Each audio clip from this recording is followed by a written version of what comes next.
예수님께서 무덤에서 일어나시고 부활하셨을 때 천사가 그 자리에 왔다고 성경에 말씀하고 있습니다. 천사라고 하는 이러한 존재는 주님과의 관계에 있어서 예수 그리스도가 주인과 같으시고, 천사는 주인에게 명령을 받아서 일을 하는 그러한 종이다, 이렇게 말할 수 있습니다. 그래서 주님은 주인이시고 천사는 종과 같다, 이렇게 말할 수 있습니다. 천사에 대해서 성경은 아주 깊이 있게, 그리고 또 여러 곳에서 말씀하고 있습니다. 성경에 보면 천사라고 하는 이 천사가 등장하는 이야기가 무려 177번이나 나오고 있습니다. 정말 우리가 이걸 볼 때 깜짝 놀랄 정도로 천사라는 말에 그 등장하는 빈도수가 상당히 높다는 것을 알 수 있습니다.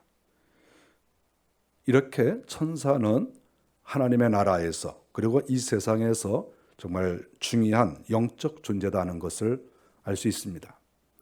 주님에게 명령을 받아서 일을 하기도 하고, 또 성부 하나님의 명령을 받아서 일을 하기도 하고, 또 저 하늘나라에는 수많은 천사들이 있기 때문에 이 세상은 정말 상당히 많은 천사들이 존재하고 있다, 이렇게 말할 수 있습니다. 뿐만 아니라 천사는 하나님의 명령을 받아서 이 땅에서 여러 가지 활동을 하고 있습니다. 그러므로 천사는 하늘나라에도 많은 것뿐만 아니라 이 땅에도 현재 많이 활동하고 있고, 끊임없이 하나님과 교통하고 있는 그러한 영적 존재다, 이렇게 말할 수 있습니다.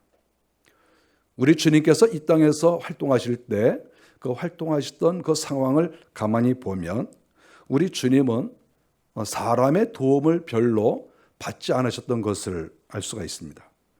예수님께서 12살 되었을 때 유월절 그 행사를 하기 위해서 온 가족이 예루살렘에 올라갔다가 예수님의 부모님이 예수님을 예루살렘에 놔두고 집으로 가시게 됐습니다. 그러다가 예수님을 이제 잃은 것을 알고 사흘 만에 올라와서 이제 예수님을 만났는데, 예수님께서는 부모를 찾지 않았다는 것이죠.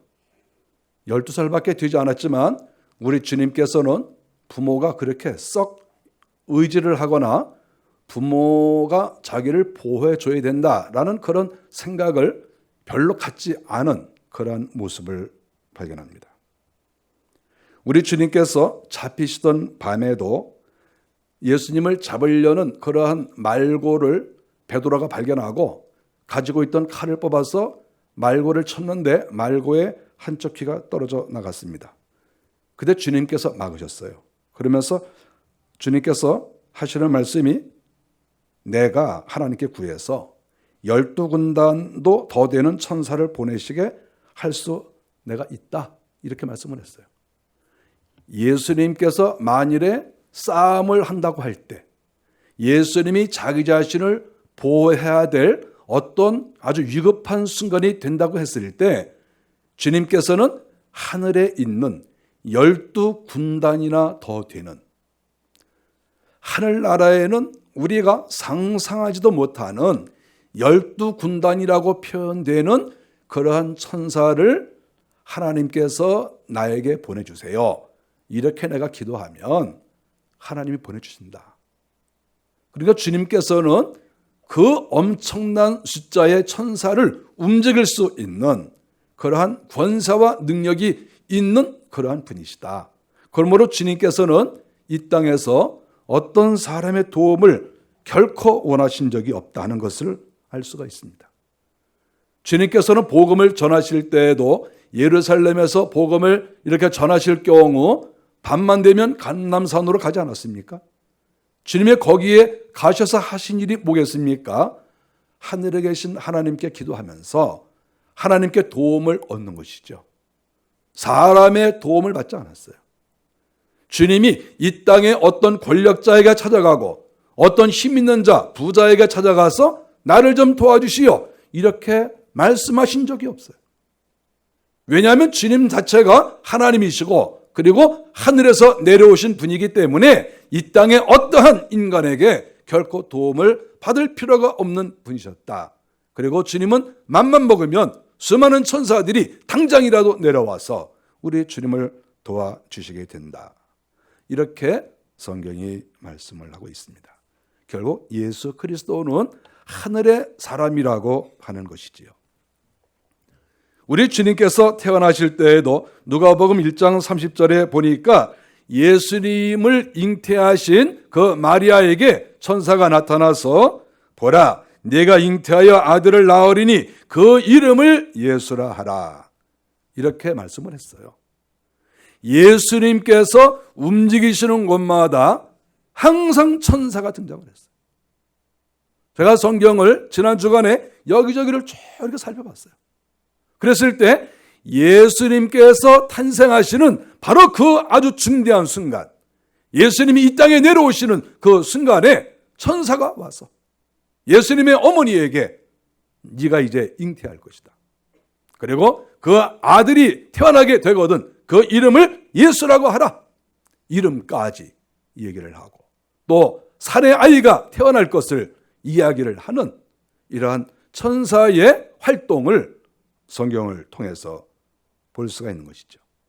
우리가 성경에 보면 천사가 마리아와 깊은 이야기, 여러 이야기를 나누고 있습니다. 또 천사는 요셉에게도 나타나서 여러 이야기를 하고 있습니다. 단순하게 한번 나타났다가 사라지는 것이 아니라 하나님의 의중을, 왜 하나님께서 이렇게 하시는지 그것을 천사가 내려와서 하나님의 뜻을 다 전달하고 가는 그러한 내용이 성경에 다 나오고 있는 거예요. 우리 예수님이 움직이는데 어떻게 천사들이 움직이지 않겠어요? 우리 주님도 하늘의 존재고 천사들도 하늘의 존재니까 주님이 움직일 때마다 천사들은 주인이신 예수 그리스도의 곁을 따라다니면서 우리 주님에 대해서 설명도 하고 또 주님을 보호하기도 하고 이렇게 했다고 하는 것이죠. 마태복음 4장 11절에 주님께서 40일 동안 금식을 하셨습니다. 금식을 끝내셨을 때 마귀가 와서 시험을 했습니다. 마귀란 놈은 예수님에게도 와서 시험을 하는 존재죠. 마귀는 세상에 꺼리낄 것이 없이 누구에게나 찾아와서 시험하고 그 사람을 악하게 만들고 죄짓게 만들고 이러는 것이 마귀죠. 마귀는 상대를 가리지 않습니다. 부자이든 정치가든 누구든 가리지 않고 와서 그 마음을 휘젓고 잘못된 사상을 갖도록 이렇게 하는 것이 마귀가 하는 일이죠. 예수님께서 이 세 가지 시험을 다 이기셨습니다. 그때 성경에 보니까 마귀는 떠나고 천사들이 나와서 수종드니라. 마귀가 예수님을 더 이상 이기지 못하고 마귀는 떠나갔습니다. 그때 천사가 와서 수종을 들었습니다. 주님 잘하셨습니다. 잘 이겼습니다. 물론 이와 반대되는 사람도 있겠죠. 천사는 떠나가고 마귀가 계속 와서 역사하고 마귀가 휘적거리는 그런 사람들도 있겠죠. 그러나 주님은 정반대로 승리하신 그런 모습을 볼 수가 있습니다. 주님께서 죽으시고 부활하셨을 때 마태복음 28장 2절에도 역시 똑같이 천사가 나타나고 있습니다. 큰 지진이 나며 주의 천사가 하늘로서 내려와 돌을 굴려내고 그 위에 앉았는데, 주님께서 죽으셨다가 사흘이 됐는데 이제 주님은 당시에 이스라엘 나라는 사람을 매장할 때 땅을 이렇게 평평한 땅을 파고 사람을 묻는 게 아니고 언덕배기 같은 곳에 굴을 뚫고 거기에 사람을 묻었어요. 그리고 사람을 뉘어놨습니다. 이것이 이스라엘 나라의 장례법이거든요. 우리가 이스라엘 나라에 가면 이러한 그 무덤을 수도 없이 볼 수가 있어요. 그랬을 때 예수님이 부활하시는 그 순간에 그 무덤을 막고 있던 그 굴을 막고 있던 돌이 굴러 떨어진 거예요. 그 큰 돌. 이것은 웬만한 사람들이 쉽게 이걸 문을 열 수가 없어요. 근데 이 돌이 굴러 떨어졌어요. 그러니까 성경에 보니까 천사가 돌을 굴렸다 이렇게 말을 했어요. 천사가 굴을 열어놓고 부활하신 주님이 거기서 나오셔서 장소를 다른 곳으로 이동하시고, 그 새벽에 주님을 만나러 여러 사람들이 왔었는데 그 사람들에게 천사가 지키고 있다가 그 돌 위에 앉아 있다가 사람들이 찾아오니까 너희들은 무서워하지 말라. 너희가 찾는 예수 그리스도는 부활을 하셨다. 이렇게 천사들이 증언을 했습니다. 돌을 굴려내는 일도 천사가 하고, 두려워하는, 걱정하고 있는 그러한 예수님과 가까운 사람들에게 즐거운, 기쁜 소식을 증거하는 이러한 역할도 천사들이 하고 있었다. 천사들은 항상 주님 옆에 있는 거예요. 우리가 예수님이 움직이실 때마다 성경이 일일이 다 기록할 수 없지만 우리가 이러한 사건들을 볼 때 항상 천사들이 주님 곁을 따라다니는 거예요. 한두 명의 천사도 아니고 그 이상의, 때때마다 또 상황이 다르겠죠. 어느 때는 더 많은 천사가, 어느 때는 또 다른 어떤 역할을 하는 천사들이 항상 주님의 옆에서 이렇게 거하고 있었다. 이것을 성경이 가르쳐주고 있는 것이죠. 마태복음 13장 41절에 보니까 주님께서 말씀하시기를, 이제 마지막이 되면 내가 천사를 내가 보내리니 저희가 그 나라에서 모든 넘어지게 하는 것과 또 불법을 행하는 자들을 거두어내겠다. 주님께서 이 세상을 무관심하는 게 아니에요. 주님은 이 세상을 통치하시는 분이에요. 간섭하시는 분이에요. 정치와 종교는 분리되지 않았어요. 정치와 종교는 분리된 게 아니에요. 이 세상을 하나님이 통치하세요. 권력을 주신 이도 하나님이시고 권력을 거두가게 하시는 분도 하나님이세요. 그런데 그 하나님께서 성경에 보니까 천사들을 보낸다. 천사들을 보내서, 그러니까 천사를 보낼 때 어떤 경우에는 좋은 소식을 가지고 올 경우도 있고 어느 때에는 심판하러 오는 경우도 있고, 천사는 여러 역할을 한다고 하는 것이죠. 그랬을 때 인자가 그 천사들을 보내리니 저희가 그 나라에서 모든 넘어지게 하는 것과 또 불법을 행하는 자들을 거두어내겠다. 우리가 이 땅을 살아가면서 늘 두려워해야 될 게 있어요. 아무리 자기가 권력이 있고 또 무리가 있고 또 자기가 여러 가지 재능이 있지만 우리 인간들은 누구나가 하나님 앞에 두려움을 가져야 돼요. 왜냐하면 불법을 행하는 자들, 잘못한 사람들, 악을 행하는 사람들을 주님께서 속아내겠다고 하시는 것이죠. 어떤 경우에는 악이 승리해 보이는 경우도 있어요. 왜냐하면 하나님께서는 악을 행할 때마다 그때그때 속아내는 게 아니고 주님은 조금 기다리시죠. 조금 기다리셨다가 악한 자들을 주께서 다 속아내시는 겁니다. 그렇게 하신다고 말씀을 했어요. 천사를 보내서.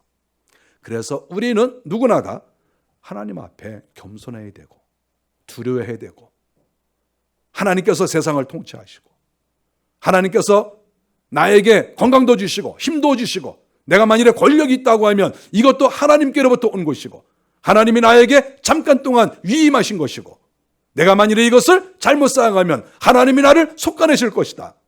우리가 항상 이러한 겸손한 마음을 우리가 다 가져야 됩니다.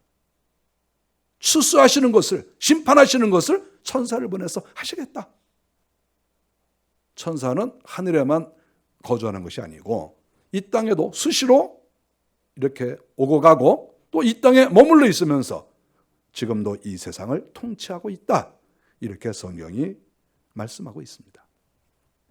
오늘 본문으로 와서 1장 9절에 보니까 주님께서 승천하실 때 이제 하나님, 우리 주님이 하늘로 올라가십니다. 구름이 가려워서 사람들이 잘 보지를 못했죠. 주님이 하늘로 올라가셨습니다. 사람들이 한편으로는 두려워하고 한편으로는 앞으로 어떻게 될 것인가 여러 가지 마음이 있겠죠. 근데 바로 그때 이제 두 사람이 있었다. 여기에서 이 두 사람은 천사를 가리킵니다. 모든 주석가들이 그렇게 말하고 있어요. 그럼 여기에 이 천사가 뭐라고 했습니까?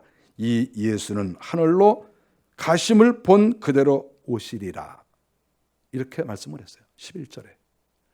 예수님이 하늘나라로 올라가시는데 장차 예수님이 똑같이 이 땅에 오신다는 거예요. 똑같은 모습으로 하늘나라에 올라가신 그 모습 그대로 장차 이 땅에 오시는 거예요. 이 땅에 왜 오시겠습니까? 심판하시기 위해서 오시는 거죠. 잘한 사람, 의인을 칭찬하시고 그에게 의로운 세마포 옷을 입혀주시고, 그러나 악한 자들은 하나님께서 심판하시고 죽이시고 지옥으로 쳐넣으시는 그러한 일을 하시기 위해서 우리 주님께서 오시는 것이다. 이러한 말을 천사가 해 주었고, 또 장차 주님께서 세상을 심판하실 때 역시 천사들이 와서 세상을 심판하신다고 요한계시록에 누누이 말씀하고 있는 것이죠. 우리가 이 세상을 통치할 때 성부, 성자, 성령만 통치하시는 것이 아니라 하나님의 종인 수많은 천사들이 다 개입을 해서 역사한다고 하는 것이죠. 저는 그렇게 생각을 합니다. 저는 개인적으로 우리가 인구가 만일에 70억이다. 만일에 가정에서 그렇다고 하면 저는 천사의 숫자가 더 많다고 생각을 합니다. 하늘나라에 거주하는 천사들, 그리고 이 땅에서 역사하는 천사들은 사람들보다 더 많은 수가 있을 것이다. 저는 개인적으로 그렇게 생각을 합니다. 우리 주님께서 재림하실 때 마태복음 16장 27절에 보니까 바로 똑같이 구름을 타고 오실 것이다. 이렇게 말씀을 했습니다. 인자가 아버지의 영광으로 그 천사들과 함께 오리니 그때에 각 사람의 행한 대로 갚으리라. 천사들과 함께 오리니, 우리가 부활의 예수님을 믿고 있습니다. 부활의 예수님을 믿는다는 말은 다시 오시는 예수님을 믿는다는 말과 다름이 없어요. 우리는 재림의 예수도 믿습니다. 그런데 그 재림의 예수는 천사들과 함께 오는 것이고 불의를 행한 자들을 심판하시겠다. 행한 대로 갚으겠다. 하나님을 잘 믿는 사람들에게는 그만큼 은혜를 주시고, 하나님을 믿지 않는 자들은 하나님이 심판하시고 죽여버리겠다. 지옥에 쳐넣겠다. 이렇게 말씀을 하신 거예요. 우리는 그 말씀을 믿습니다. 우리가 이러한 주님께서 말씀도 하시고 수많은 그러한 성경의 역사가 나타나는데, 놀랍게도 이스라엘 나라 안에는 천사가 없다고 하는 사람들이 있다고 하는 것이죠. 사도행전 23장 9절에 보니까 이는 사두개인은 부활도 없고 천사도 없고 영도 없다 하고 바리새인은 있다 함이라. 사두개인의 특징은 부활이 없다는 거예요. 이방 나라 사람들이 이런 말을 하면 그래도 몰라서 그럴 것이다 라고 생각을 하겠는데, 이스라엘 나라에서 살고 있는 사두개인이, 그 가운데에는 대부분 아브라함의 후손이죠. 놀라운 일이 아브라함의 후손인데 파가 있는 거 아니겠어요? 사두개파, 바리새파, 열심당, 이렇게 이스라엘 나라 안에는 여러 당이 있어요. 그런데 이 사두개당의 특징이 뭐냐 하면 부활 없다. 충격적인 거 아니겠어요? 그 사람들 하나님 믿는 사람들이에요. 그 사람들도 어려서부터 성경 배웠어요. 그런데 사두개파로 들어가더니 사람들이 완전히 이상해진 거예요. 정신이 도는 거죠. 이스라엘 사람이 어떻게 하나님을 제대로 믿는다고 하면서 부활을 믿지 않습니까? 사두개에는 부활도 없고 천사도 없고 영도 없다. 천사도 없다. 아니, 성경에 천사가 177번이나 나오고 구약 시대에도 그렇게 천사 이야기가 많이 나오는데 어떻게 사람이 그렇게 그 지식을 무시하는 것이죠? 그런 사람이 다 있어요. 이스라엘 나라 안에. 아니, 하나님을 믿는 데는 사람들이 어떻게 성경에 그렇게 천사 이야기가 나오는데 천사가 없다고 말을 합니까? 이건 충격적인 거 아니겠어요? 그래서 천사도 없다. 영도 없다. 영도 없다고 하는 것은 다른 말로 말하면 우리가 죽어도 우리의 영혼이 하늘나라에 가는 게 아니다. 이런 말도 포함되는 것이고, 다른 한편은 귀신도 없다. 이런 말이죠. 그렇지 않겠어요? 영이 없다고 하니까.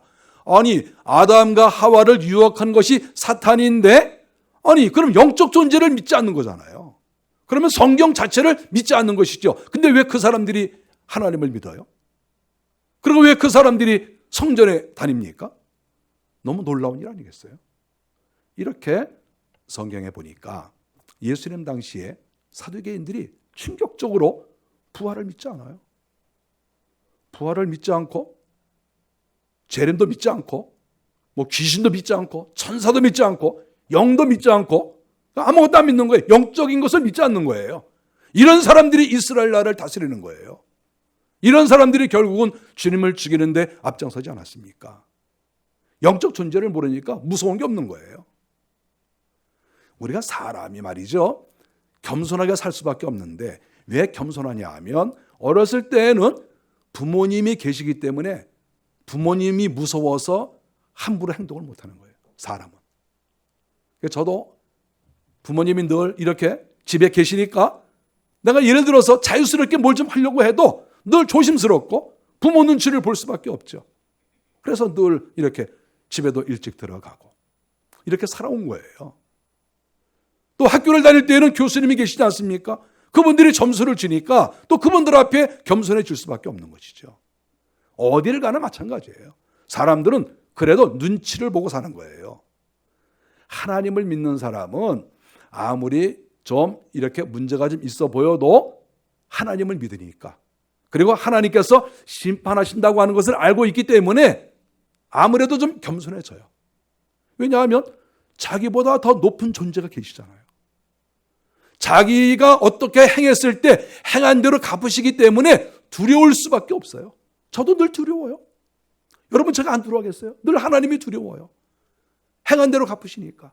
잘했으면 칭찬하시고 잘못하면 심판하시는데 어떤 때는 죽일 수도 있고 우리 가문을 완전히 망하게 할 수도 있는 거 아니겠어요?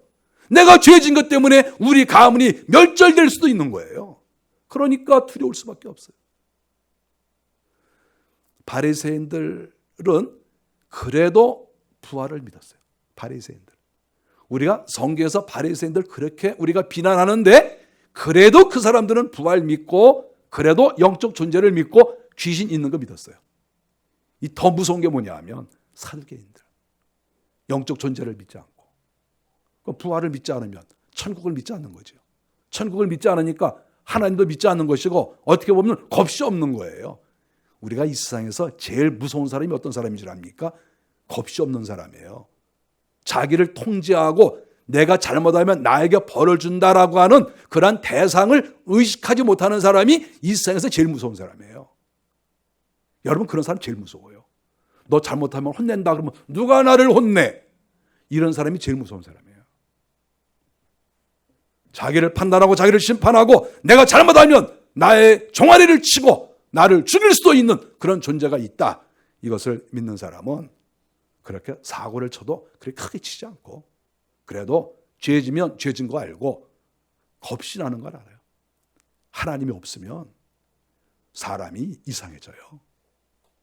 특별히 이방 사람이 그렇다고 하면 이해는 하는데 이스라엘 안에 살고 있는 하나님의 백성이라고 말을 하는 이런 사람들 가운데 부활과 영적 존재를 믿지 않고 천사를 믿지 않는다는 이러한 이야기는 정말 충격적인 것이고 놀라운 일이죠. 이런 사람들이 무슨 일을 똑바로 하겠어요? 겁이 없는데, 자기가 왕인데. 자기를 판단할 자가 없다고 생각하는 사람은 자기가 왕인 것이죠. 자기 마음대로 이 땅에서 행하는 것입니다. 이런 사람이 제일 무서워요.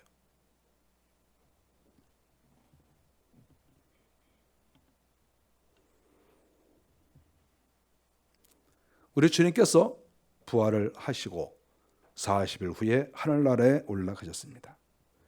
주님께서 하늘나라에 올라가신 것은 원래 계셨던 자기의 집으로 가시는 것이죠. 주님은 원래 하늘에 사셨습니다. 하늘에 사시다가 이 땅에 내려오셔서 백성들을 위해서 일하시고 병든 자와 약한 자와 가난한 자를 위해서 이해하시고, 또 죄인의 죄를 용서하시기 위해서 자기가 십자가에 달려 죽으시고 부활하시고, 그리고 원래 자기의 집으로 가신 것입니다. 베드로전서 3장 22절에 보면 이런 말씀이 나옵니다. 저는 하늘에 오르사 하나님 우편에 계시니, 우리가 거기까지는 뭐 잘 알죠. 그 다음에 보니까 천사들과 권세들과 능력들이 저에게 순복한다. 천사들도 하늘나라에 주님께서 올라가셨더니 수많은 헤아릴 수 없이 많은 천사들이 그 앞에 순복하고, 그리고 권세들도 순복하고, 천사들 중에서 권세 있는 천사들 많습니다. 요한계시록을 볼 때 세상을 심판할 때 천사들이 심판하지 않습니까? 정말 엄청난 권세를 가지고 있는 그런 천사들 많아요. 이 땅의 웬만한 왕들보다, 권세자들보다 더 엄청난 권위를 가지고 있는, 힘을 가지고 있는 그런 천사들 많습니다. 그런 천사들이 주님 앞에 다 얼굴을 숙이고 고개를 숙이고 경배를 했다. 이렇게 성경에 기록을 했습니다. 하늘에 계신 주님께서 이제 재림을 하실 것입니다. 주님이 재림을 하시는데 성경에 보면 주님께서 여러 천사들과 함께 오셔서 이 세상을 심판하시는 것을 알 수 있습니다. 어떤 천사는 칼을 가지고 오겠죠. 큰 칼을. 또 어떤 천사는 몽둥이를 가지고 올 수도 있겠죠. 이 세상을 심판하실 때 하늘에서 하늘의 군대가 내려오는 것이죠. 이 땅의 군대가 강해 보이지만 여러분, 천사들의 그 군대가 엄청납니다. 한순간에 수많은 사람 죽일 수 있어요. 천사는 전쟁을 일으켜서 한순간에 몇 천만 명도 죽일 수 있어요. 몇 억도 죽일 수 있어요. 전염병이 일어나서 중세 때 5천만 명, 1억씩, 2억씩 죽은 거 우리가 다 알고 있지 않습니까? 하나님이 마음만 먹으시면, 대전만 쏟으시면 무슨 일이 일어날지 모르는 것이죠. 우리는 그것을 믿습니다. 마지막 때에 주님께서 칼을 가지시고 이 땅에 오셔서 악한 자들을 심판하시고 교회를 핍박하는 자들을 죽이시고, 하나님께서 그렇게 하실 날이 올 것으로 우리는 성경을 통해서 알 수가 있습니다. 저는 지금도 천사들이 이 땅에서 활동하는 것을 저는 믿습니다. 저는 이것을 100% 믿습니다. 주님께서 하늘나라 올라가셨다고 천사들이 다 따라 올라가고 이 땅에 천사가 없는 게 아니라, 하나님께서 이 땅에 수많은 천사들을 보내셔서 어떤 때는 사람을 축복하실 때 천사를 써서 축복하시고, 어떤 때는 사람을 죽이실 때 또 천사를 보내서 죽이기도 하시고, 진노하실 때는 또 진노하시고, 이 땅에는 성령도 역사하시고 천사도 역사하고, 이런 동일한 일이 옛날이나 지금이나 조금도 별 차이 없이 이루어지고 있다고 하는 것을 저는 분명히 믿습니다. 저와 여러분들이 이 땅에 살면서 하늘에 계신 하나님을 늘 생각하면서, 한편으로는 내 속에 역사하시는 성령님, 그리고 내 주변에서 역사하고 있는 하늘에서 보낸 천사, 이것을 늘 의식하고 살아가는 것이 정상이고 정상적 믿음의 소유자가 되는 것이고, 또 이런 것을 믿을 때 우리의 믿음이 점차 성장할 것을 저는 분명히 믿습니다. 오늘 우리가 부활주일로 지킵니다. 주님께서 부활하셔서 하늘나라에 올라가셨는데, 하늘나라 올라갔더니 수많은 천사들과 권세들과 능력들이 주님 앞에 고개를 숙이고 그의 명령을 따르고 있는 것이지요. 주님이 어떤 명령을 내리실지, 주께서 어떤 나라와 어떤 개인에게, 어떤 집단에게 어떤 명령을 내리실지, 그것은 주님의 소관이 아니겠습니까? 항상 우리는 겸손하게 주여 저희가 주님 앞에 바르게 살게 하시고 진리에 따라 살게 하시고 거짓말쟁이가 되지 않도록 하여 주시고 하나님을 믿지 않는 그러한 자가 되지 않도록 하여 주시고 날마다 겸손하게 주님 앞에 고개를 숙이고 하나님이 심판하신다고 하는 것을 늘 기억하는 저희들이 되게 하옵소서. 이렇게 사시면 하나님께서 우리를 분명히 축복의 길로 인도하실 것을 믿습니다. 이 부활주일에 주의 큰 은혜를 받으시기를 간절히 바랍니다. 기도하겠습니다.